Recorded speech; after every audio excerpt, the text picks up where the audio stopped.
Hello, everyone, and welcome to this podcast, Grow Your Brand with Amanda. And today I have with me the gorgeous Haley Baxter. Hello, Haley. Hello, Amanda. Thank you for having me. Thank you for joining me, and I'm looking forward to learning a little bit more about you. So, you're an off-grid accountant, and we'll find out a little bit more about that later because you don't live too far from me. So, and what you do is really, really exciting, and I'm sure loads of people will be interested to hear more about that. But before we get to that, I'm going to ask you three questions. So, the first one is, do you have a favorite motivational song? Yes, absolutely. I love music, and I definitely think listening to music can help shape your day into a better day if you have it on, in the morning as you're getting ready. Probably my favorite motivational song. It's not very original, but it's probably "Eye of the Tiger." Ooh. But I absolutely love that song, and it really like makes you go, "Yeah, come on." Yeah, I love that song. And it's quite old, isn't it? That's got to be Yeah. early 80s, I think. Yeah, I love that song. It's a real good one that gets you up and mo moving. And it doesn't matter about being original. It's popular a lot. It resonates with a lot of Mm, people. And it's the Rocky films, isn't it? And that's just like yeah. such a good. No, I love that one. Do you have a favorite motivational quote? I do, yes. So my favorite, I don't actually know where it originates from, but my favorite motivational quote is, um, life isn't about waiting for the storm to pass, it's about learning to dance in the rain. I love Absolutely love that. that quote Yeah. because I think it's just like so true. And I think particularly in the age of social media and our whole lives being across the internet, it's easy to try and get caught up in the perfect moment and perfect times and everything being, but like that's not life. Good and bad things happen pretty much all day, every day to most people. Um, so I think that's why I just love that quote. Yeah, it is a good one. And if you reflect on things that have happened, it's usually the things that have gone wrong that you see the funny side of much, much later. And you think to yourself, oh, remember when that happened and that's how we fixed it. And that's usually the drama story, isn't it? But yeah, I love that. And it's you you can waste so much of your life worrying about things being perfect and forgetting to just enjoy being and enjoy just living in the moment. Yeah, I love that. That is just such a good philosophy to have.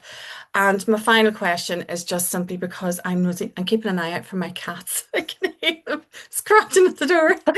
I Um, know my dog's scratching at the door. yeah, they don't like being left out, do they? My cats will start howling in a minute. They are funny. Do you read? And if you do you have a favorite book?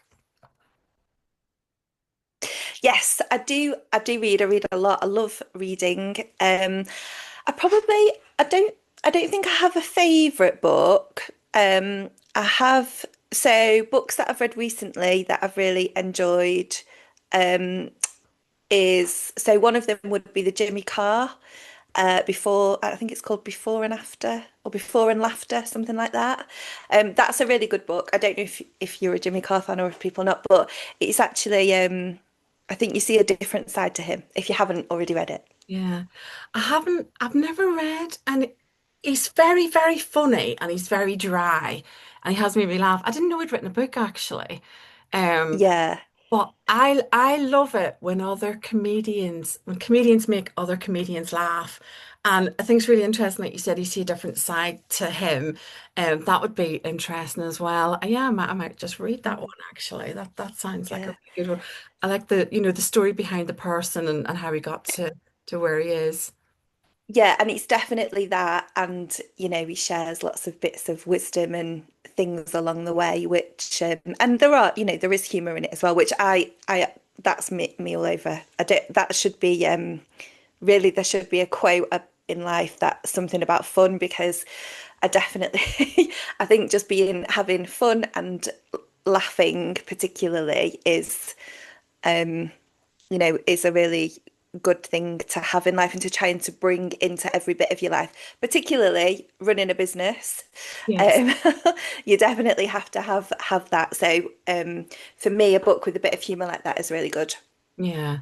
I love comedians and anything like that. And I love being able to switch off. And my favorite comedian is Peter Kay. Anything he's ever done. I could Yeah. watch his stuff over and over and over again. It still makes me laugh. And it's just it is just weird. How can you laugh at the same stuff over and over? But yeah, he's kind of like my comedic hero. But my husband and I just love watching any comedians really. So yes, I agree with you. The more laughter you have in your life, I think it definitely kind of makes the hard stuff less hard, shall we say. So moving on Yeah, to you and definitely your true. business. So what inspired you to start your business and how has your personal story shaped your brand? And you can tell me a little bit more about you being an off-grid accountant. Yeah, okay. So I'll start with, I suppose, my personal story of the off-grid accountant first. So the off-grid accountant comes from, I live in Derbyshire on a farm, and my farm that I live on is totally off-grid. And by that, I mean it's got no connection to any utilities. So we've got our own on-site wind turbine and solar panels for electricity generation. We've got a well for water. So we're totally self-sufficient. My internet is a 4G SIM card. It's not a, cable or anything like that. It's just like your mobile phone. And that's where the off-grid bit comes from. Um, Accountant, obviously, I am an accountant, otherwise it would make no sense at all. My business is Corbar Accounting, and we're an accountancy practice that love to we love to do things a little bit differently and really try to help, well, work with business owners who are on their business journey and actually be part of their business journey. We are not just an accountant that you will only see at the end of the year when your tax return's due, or somebody that will just do your tax return and say, this is the tax you've got to pay, end of the story. We really love to interact with our clients throughout the year and check in with them and make sure that they're getting the support and help that I think every business needs with their business finances. Yeah, it's so important, and I try to. I'm quite good at keeping my own accounts and keeping on top of stuff, but I do leave a lot to the last minute. And when it comes to finance, I'm just like, no, please don't make me do that painful thing. It's awful.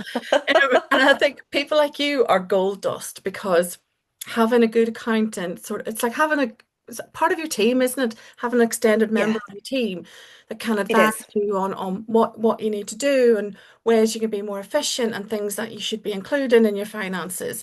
And I think a lot of people sort of maybe are a bit terrified of it. I know I used to be. I was terrified. But over the years, I've learned that it is good. It's good to have a decent accountant and check in with them a lot. And I like that you said checking in with people and having that good relationship. So your business, do you work mainly with clients all over the UK, or do you how what type of clients do you have? Yeah, so we work across typically England and Wales. Well, yeah, the UK, mainly England and Wales. Scotland has slightly different tax rules, so I I didn't try know to sort of that. not venture up there, for individuals anyway. So we typically work across England and Wales, and we do have clients the breadth of the country. So we've got clients up in Newcastle, all the way down to the south coast. We do work with lots of different clients. Our favorite types of clients where I feel like we can add the most value is where we've got a business that's established, they've perhaps grown quite quickly, they're heading up to sort of perhaps late six-figure turnover, heading towards that £1 million mark, and their back office finances and processes haven't caught up with their growth, and they're ready to embrace the next part of their business journey, and part of that is leveling up the back office finance. And we're like your extended finance team. So instead of hiring individual finance roles in-house, which to get the skill range that you really need to support a business of that size on that growth journey, would be very expensive, and you don't need it. So we can offer that kind of spectrum of skills to support that business at, a lower price point than hiring individuals or a whole team to do that. So that's where we add the most value. We do work with lots of different clients, as I say. We do have there's lots of tax changes coming around about sole traders in the new year. So we're working we work with our sole trader clients on that and so on and so forth. But that's where I feel like we can add the most value. So my background is working as part of an in-house finance team. So it was very much doing sort of budgeting, forecasting, management accounts, really supporting the leadership team of that business in making sure they had the right financial information to make the right decisions for that business. And that's the bit I'm trying to bring some of that to the smaller business, because that's what I think most smaller businesses will be doing their tax returns, they will be doing the compliance stuff, but they're not doing any of the other financy type things Hmm. that are needed in businesses to help make sure that they end up where they want to end up to. That's why we all do it, isn't it? That's why we all start businesses. We want to, we've all got a goal or we've all got something we're trying to get to, and whatever that is, it will have a financial element to it. And what we try to do is to help give them the support, the tools, the levers to get them to the same place. Hmm. Sounds really interesting, and it definitely is worthwhile having that support network in place as well, I think, because it's running a business is very lonely. And I think it's even more lonely when you when you're working a lot of your finances and you can just ask someone the question and have that, like you say, that extended finance team, that arm of your business. No, thank you for that. So what about your visibility then for your business? Mm. Being an accountant, how do you make yourself visible? So it's been it's been a bit of a journey, I would say, for me, my visibility, and I'm still definitely very much on that journey. I think that this past year, so 2025 years so far, I feel like I am at a bit of a turning point, and I do hope it continues. So I definitely, going back 18 months, was the person that I didn't want to post on LinkedIn. I would never, the thought of doing a video like this or speaking on social media of any sort, I would, run away or no, I can't do that. Or I'd do a video and I'd record it 25 times and then give up because I just didn't like it. So I was it's definitely been a journey. But I think the reality is, and I'm not saying that every business has to be on social media, but I think one of the lessons that I'm learning as part of my business journey is that for people to use you as a business, they've got to know about you, they've got to be able to find you. Um, and if you're not out there in whatever way that is, people can't find you. So you can't, it becomes very difficult to grow your business. Um, I think it is very important, and I think that it's something that if you're not comfortable with it, you have to find a way that you can get comfortable with it to then start going on that journey. Yeah, what is it? Some people say get comfortable being uncomfortable. And Mm, I can't that sentence kind of makes me cringe a little bit because I think it's natural when you start out as a business. There's lots of things you don't want to do. And the way I describe it, I think so. Say you run a baking business and you make beautiful cakes and wonderful things, and that's your core skill. Same with you with accountancy, you've got this core skill, and you're like, oh wow, I'm going to set up a business. I'm going to do this. And you're like, yeah, yeah, I'm going to do this. And then reality hits, and you go, okay, well, that means then I've got to go online. I got to be more visible. And I think you kind of start thinking, oh, well, everyone's going to be beating my door down to come and buy my cakes because my cakes are the best and I'm the best accountant. And I believe there's that little barrier just right there. And everyone goes, oh, right, it's not as easy as I thought it was going to be. And we all hit that point and everyone goes, right, I need to be more visible. And that's like the terror point. And I think everyone hits that. And then they go, right, I'm going to have to go on social media. And the first thing anyone does as a customer, we go and we look on social media, and we all have people that we like and admire, and we go and see what they do, and you want to hear what they sound like, and you want to look. But when it comes to you doing it, you're just like, I can't possibly do that. But I think a gentle exposure, little by little. I'm quoting Oasis now. It makes me laugh. I've been doing it all week. And actually, that's one of my favorite songs as well. Uh, I'm not a dead big Oasis fan, but that is one of my favorite sones. Though. Honestly, it's Oasis fever this month. I keep doing it. So little by little, we have to gently, increase that exposure till we get more comfortable. Because even the most famous coaches or people that we like, they all started off right at that terror spot, and they were all sort of wide-eyed in the camera. But I think the more you do it, the more you get comfortable with it, and the more you take yourself seriously as a business person. And think, well, actually, I'm running a business. This is what business people do. And I've watched so many people grow from that terror point to take to just giant leaps, and I'm watching them going, wow, that's amazing. And I've said Yeah. it so many times, you are a natural. And people don't realize that they have this skill. But I definitely think that that's the point where people think, are they going to be knocking my door down for this? But you don't, people don't view you in the same way that you view yourself. But all they want to see is your authentic personality, because we're all different. They want to hear our flaws, hear that our lives aren't perfect, and that, things do go wrong. Because what the thing that I don't like about social media is this perfect person that shows up with a laptop on a beach and they've just made $6 million. I'm just like, no, I'm not buying it. And I'm looking for the person that comes on and goes, my launch just failed. And I'm like, really? Why? What happened? Because that draws me Yeah. in. Because I think, oh, Yeah, it's you're true. just like me. So,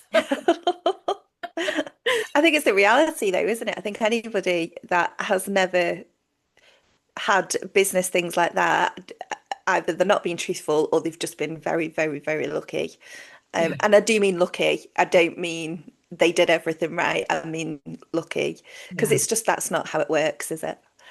Definitely not how it works. And, I've seen it quite a few times where people are presenting, oh, you can make £10,000 in a week. And maybe you can, but you've spent years building up the ability to make £10,000 in a week, which is amazing.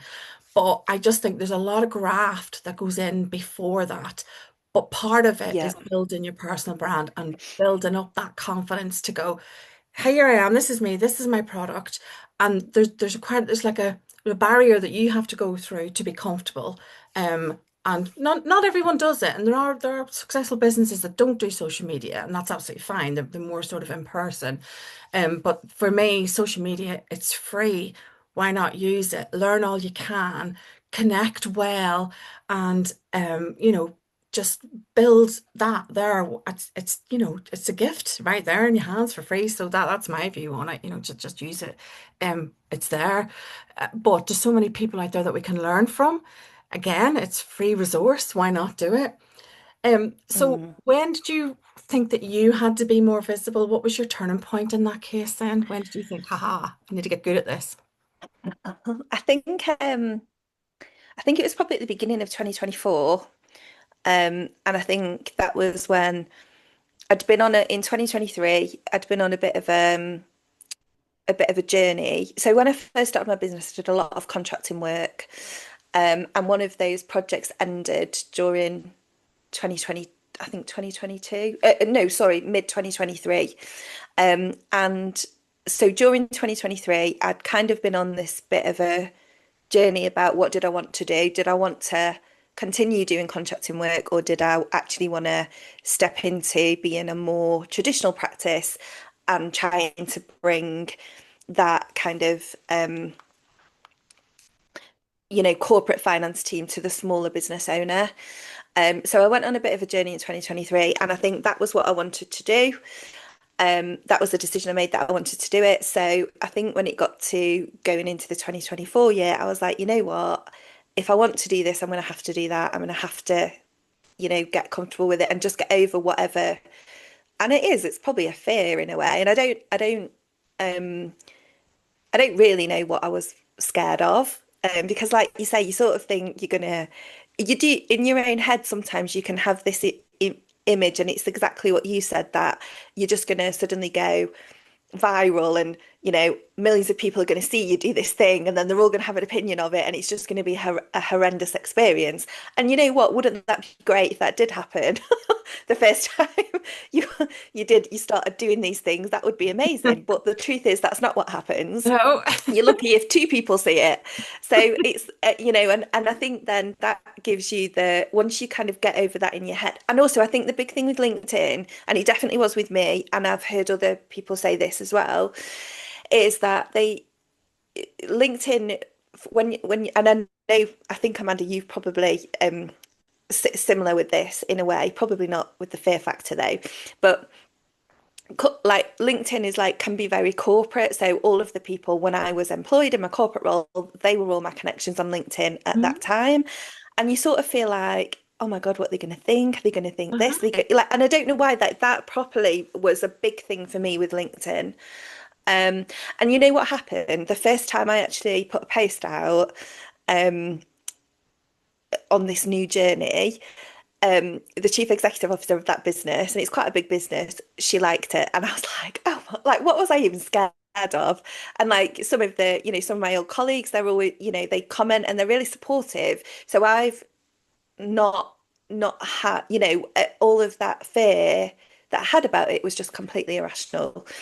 So that was kind of why I did it, because I want to grow my business, and I do think that being visible is part of that. And I do think exactly like you've just said, um, whilst businesses can evolve and grow without social media, I think for, a business like me, where there are lots of accountants, we don't have a high street office. We're run, remotely, if you like. We have an office, but we're on a farm in the middle of nowhere. Nobody can drive past and see Corbar Accounting. I think it's, you've just got to be out there for people to get to know you. And I think, the truth is of today, and I do it, I'm sure you do it, like when you are going to buy something off somebody, or when you know, even if you're going on holiday, you go and look at the reviews, or you look at it on social media, you see what so I think if you're not there when people check you out, then even if you don't get direct clients from social media, I think it's still a thing that you've got to be part of today. Sorry, Yeah. I probably rambled then a lot, didn't No, I? no, that was so beautifully put. I couldn't agree more. And it is kind of like your virtual shop front. And I know a lot of very successful businesses that don't even have a website because everything is on social media. But Mm, it's that credibility layer. And one of the things I love about it is um, if you do a good job and someone does a test, gives you a testimonial, I mean, that is pure gold in your hands. And you can get that out immediately. And thousands of people can see how great you are. And I'm just still amazed at the power of social media. And I do understand the corporate side of it, and there's people, and I kind of get that. But for my sole purpose right here in this moment, I'm growing a business for a number of reasons, and I have to make it suit my purpose. And you're absolutely spot on. We will go and look at reviews, we will go and check stuff. And I've made big decisions based on what I find, and I am a big researcher. I will go and before I go and work with people, because I've spent a lot of money on me and my business and coaches and upskilling myself. And if there's a gap, if I've identified a gap, I will pay someone to teach me because I don't have time and I need to learn that skill quite quickly. So that's my approach, and I will do a lot of research. And that's the only way I can do that. And I'll go and check things like that. And the people that I want to be working with have good social media. So it's just yeah. an interesting way how you adapt your business. And if it's not for everyone, that's fine. But for the purposes of my business, that's how I do it. And I know how that's how people find me. And a lot of it's a mindset thing as well. What you did was incredibly brave. You put yourself out there alongside your corporate life. And you're just going, hi, it's me, I'm here. And you kind of ask yourself, what's the worst that can happen? Kind of burst into flames. Are they going to come out with, and attack you? wow, they liked your post, and it's so Mhm. interesting when you actually, if you do the mindset work on it, what is the worst thing that can happen? And in reality, the worst thing that any of those professional people can do is not react, because no one's going to come on there and criticize you. Because I know there's some Mm. things on LinkedIn, but that's it. If you come on with a spicy opinion, you're inviting a conversation, aren't you? But if you put something Yeah. on like, this is me and this is what I'm doing and this is my offer, most people are going to say, oh, well done. That's really good. I support you. And when you look at the extremes of the best thing that can happen and the worst thing that can happen, more often than not, you're sort of gearing towards the best thing. And I think it's human nature to want the best for your colleagues and your friends. And I support as many people as I can on LinkedIn. And I'm in the same situation as you. I've used LinkedIn for all my adult life, for my corporate life. And I'm currently right in the middle of sort of moving over to my business rather than my corporate life. So I know I feel your pain because I'm thinking, and it's like, I don't know, I just didn't want to exist in two worlds. And, I want this Mm. world to be here, but I don't really want that world to kind of know what I'm doing. But again, what's the worst that can possibly happen? Everyone Yeah. that knows me knows my situation, my business, and the fact I've got two girls at uni, and that's kind of my driver. So, but there is always that little mindset of, oh, it's like I suppose mixing oil and water. Whereas Mm. Instagram, I am solely me, just my identity and my business. But I think LinkedIn is probably a bit I think maybe a lot of people have had that worry, oh, what will do. But it is a professional place and most people want to see you do well. And I love that. I love that you did it. And good for you. And I love that you got the support that you needed as well, which is just Yeah. brilliant. So what advice would you give then to someone who says, I hate promoting myself or I hate getting visible? I think um I think the truth is that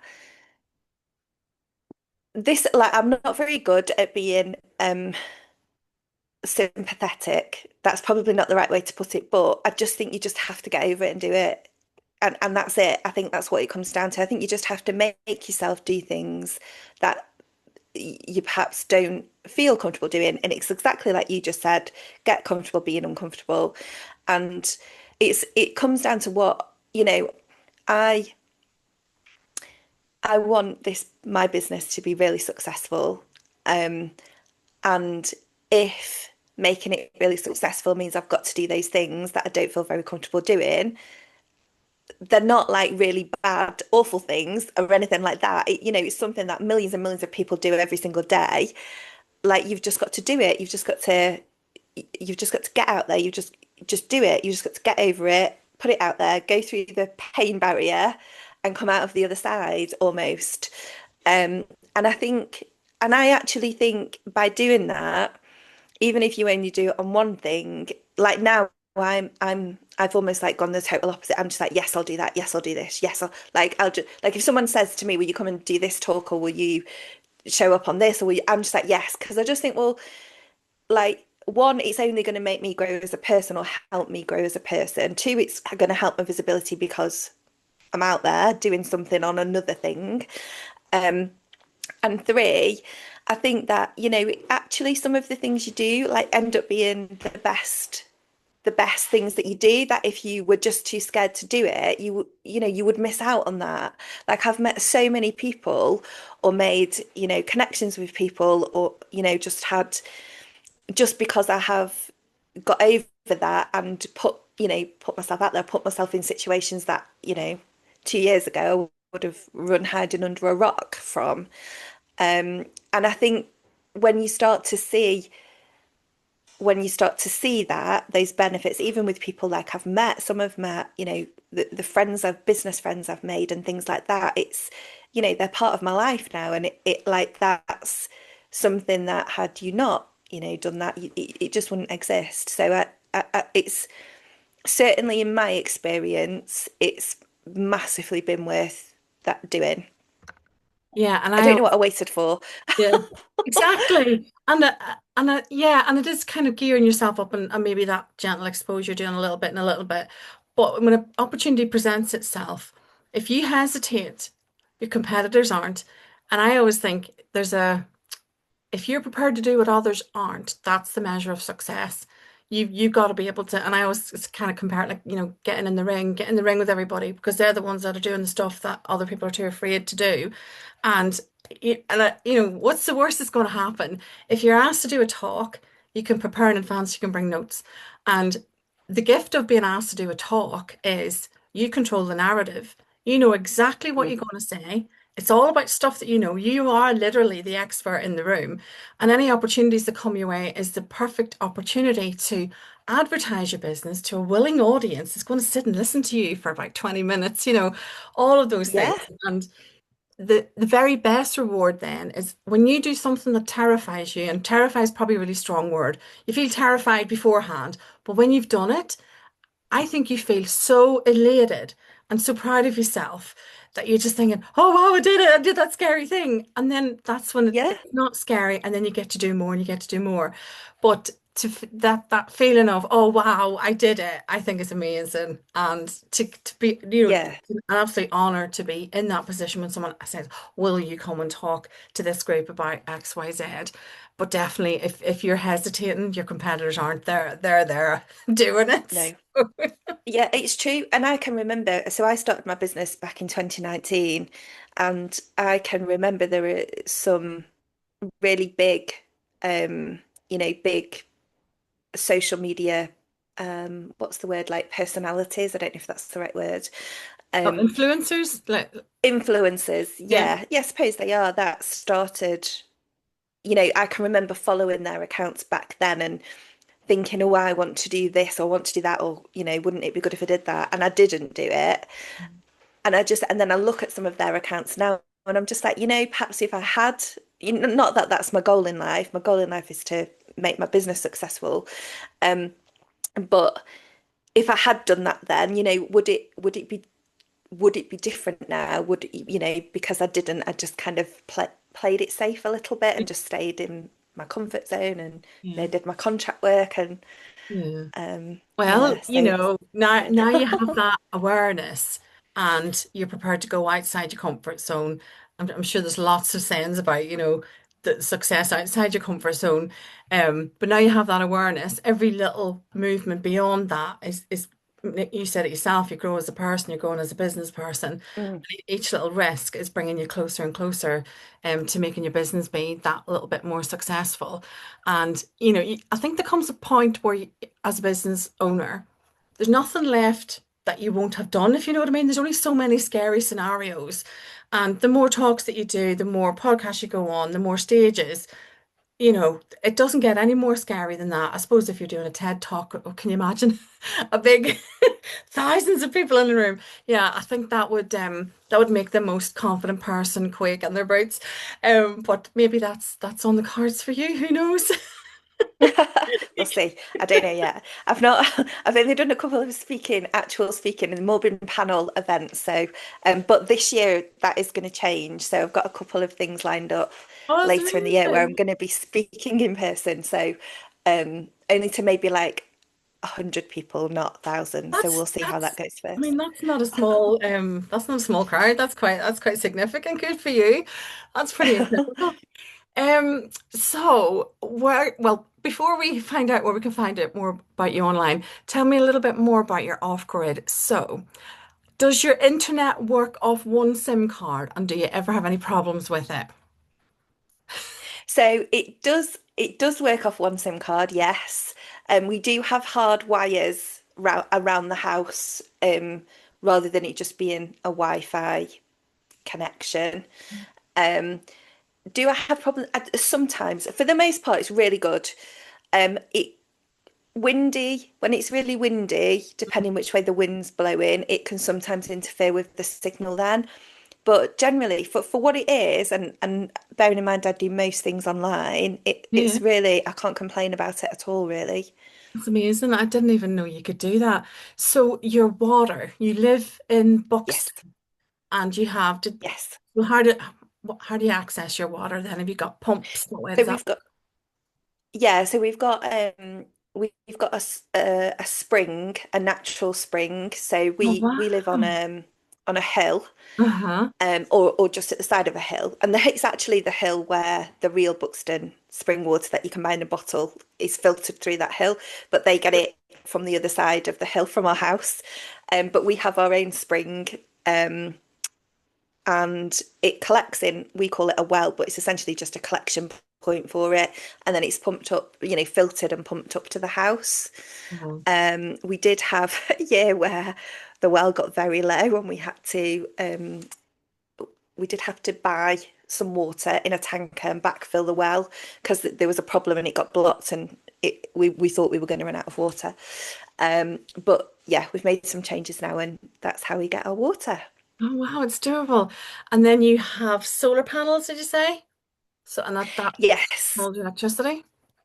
Yeah. Yeah, we've got solar panels and a wind turbine for our electricity. We do have a backup generator as well, and batteries because if we don't have a sunny day and it's not windy, we will run out of electricity because we don't like because we're not connected to the grid that we have to be self-sufficient in every way.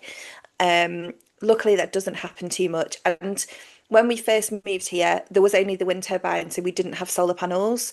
So our backup generator would actually kick in quite a lot because the wind can be, it sometimes feels like we get a lot of wind and we're on a hill, but actually the reality is we have a lot of days that are not windy.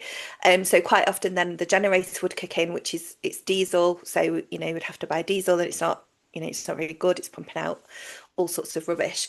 But then my husband, who's very handy, very clever, he installed some solar panels and that's made a massive difference. Like now it's the engine generator hardly ever kicks in.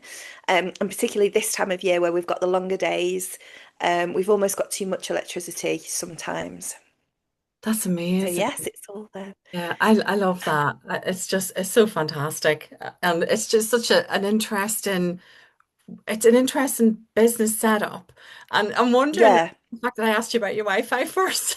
It's like, I'm like, how's your Yeah, well, we do, and we have like the offices, so the business offices. So the team, we've got a small team, and they work hybrid. So they work 3 days a week from the office here on the farm, and 2 days a week they work from home. So on days when it's office days, the whole team's here, all using the internet. Um, Wi-Fi? and yeah, we don't really have a problem.